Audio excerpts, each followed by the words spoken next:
Welcome to day 33. Today we're going to be talking about Exodus chapters 4 to 7.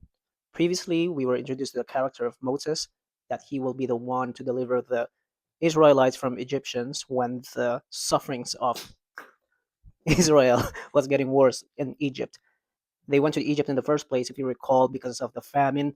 Joseph was sent ahead, and the entire family, or there was a severe famine, which led the tribes of Israel to go to Egypt. And then everybody finally, the generation passed away. So these are a new group of people.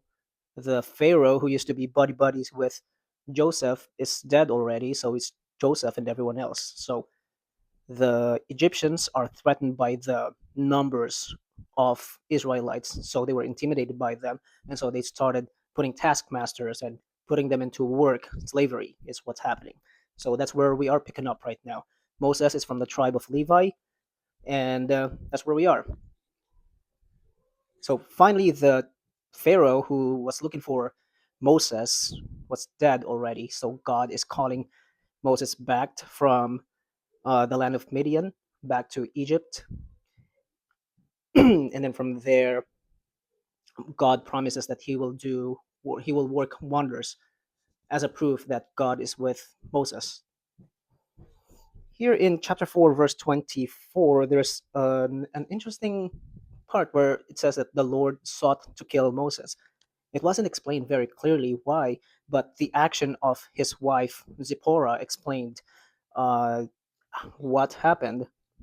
Zipporah ended up quickly circumcising their son, and the wrath of God. Uh, and then God relented. He did not kill Moses, which I looked it up. It says that it's because Moses not circumcising his son. Circumcision is part of the covenant, and him not representing, not being a good leader, looks like it would be better for him to be dead. That's what I gather. But we'll keep going with the story. So chapters 5 to 7, Moses' first encounter with the Pharaoh was telling him the Pharaoh to let go of the people, so the people of God, Israelites, can offer sacrifices, uh, offer or hold a feast in the wilderness. And then Pharaoh says, "No, no, no. We'll see this common theme all throughout until he finally lets go of them eventually." So instead of being nice about it, this is completely different dynamic now. Before, the Pharaoh was nice to Joseph, but with Moses, this is a different Pharaoh and different times. So instead, he made the Israelites suffer more. They were required to build bricks, and they needed straw for that. So they cut down on the straw, but they told them make the same amount, and they just made them suffer more and more. They even accused the Israelites of being idle or lazy. Chapter 6, God is reassuring Moses that he will let the people go. That he says that with a strong hand he will let them go. And this is again, God reiterates that my name is the Lord. In Hebrew, Yahweh or Jehovah. But because of the suffering, Israel did not heed because of their anguish of spirit and cruel bondage. Chapter 6 goes on to explain the family of Moses and Aaron. Now, Moses, as we know, is filled with insecurity. He says that he's slow of speech, slow, coherent, is slow, and what's the other one? Um, all those insecurity before God. And Aaron, he was saying his brother is a better speaker than him. So, but God is saying that Aaron will be the spokesperson of Moses.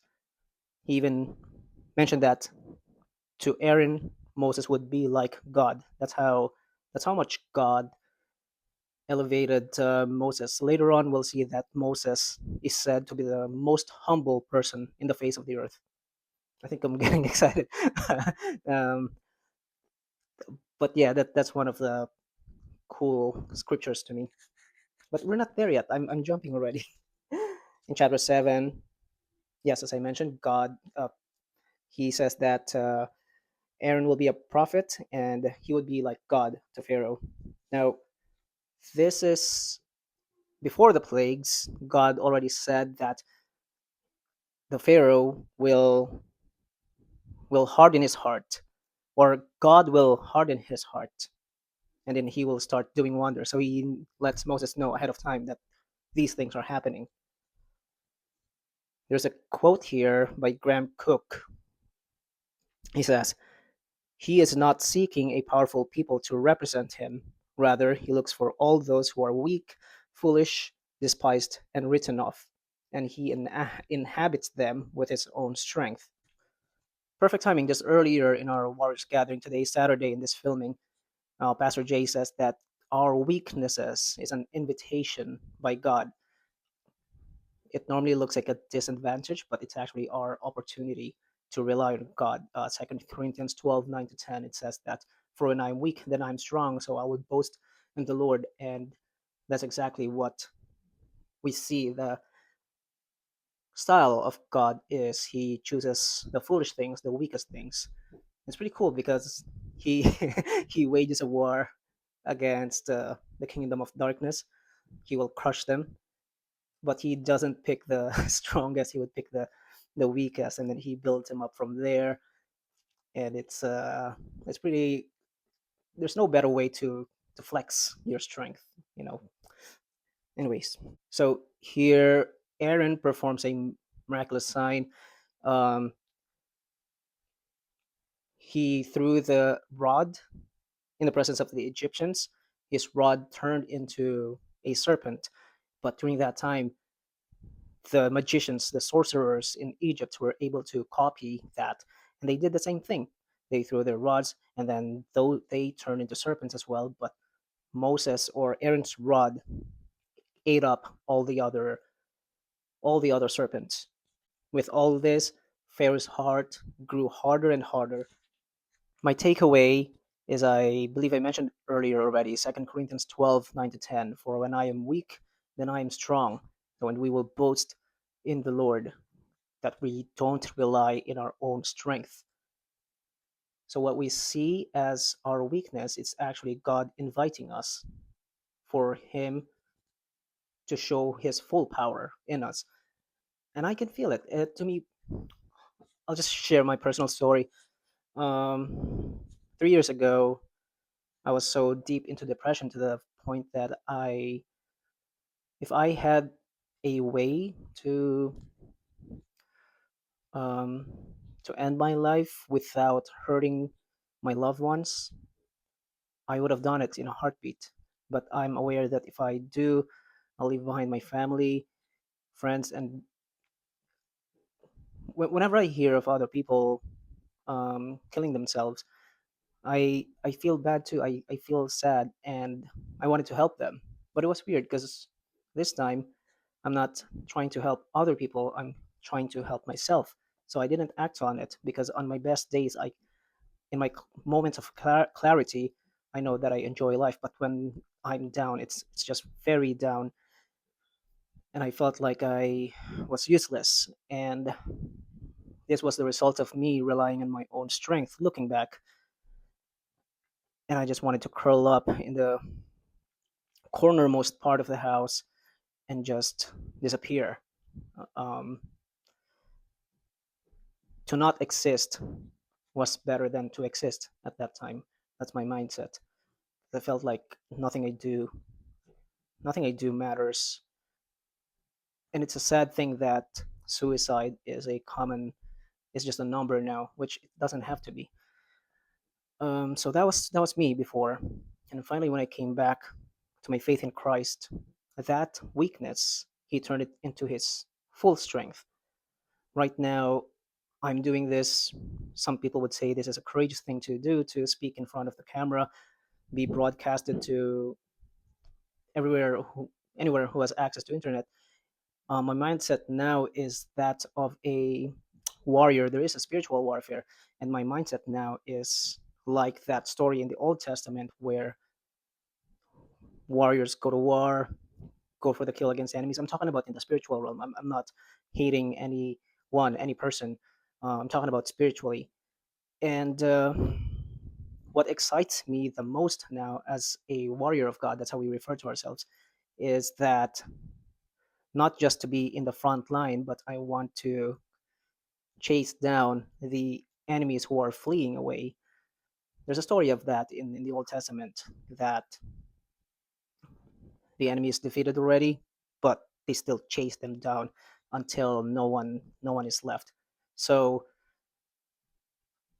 it excites me to my core to think of Satan, his minions, to be going back to their kingdom of darkness, and the church and the gates of hell will never overcome the church. But I don't want to stop in the gate. I want to go inside, in the every corner of their room, in their hiding places, and go for the kill, just for every one of them, for everything that they have done.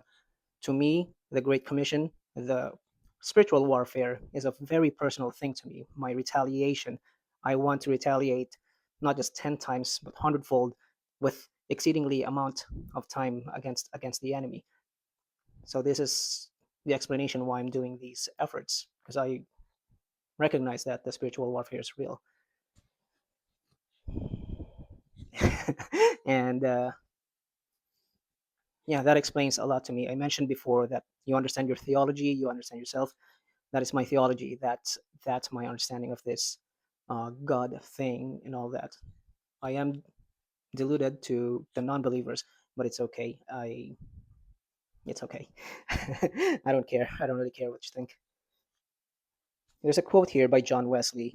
He said, Joseph, who was to be only a servant of Pharaoh, was preferred at 30 years old, but Moses, who was to be a good God to Pharaoh, was not so dignified till he was 80 years old. It is fit he should let long wait for such an honor, and be long in preparing for such a service. So God picks different. We shouldn't be comparing ourselves to whatever God has called you. We all have different callings, and we're all part of one body in Christ. I'm speaking to my fellow brothers and sisters in Christ.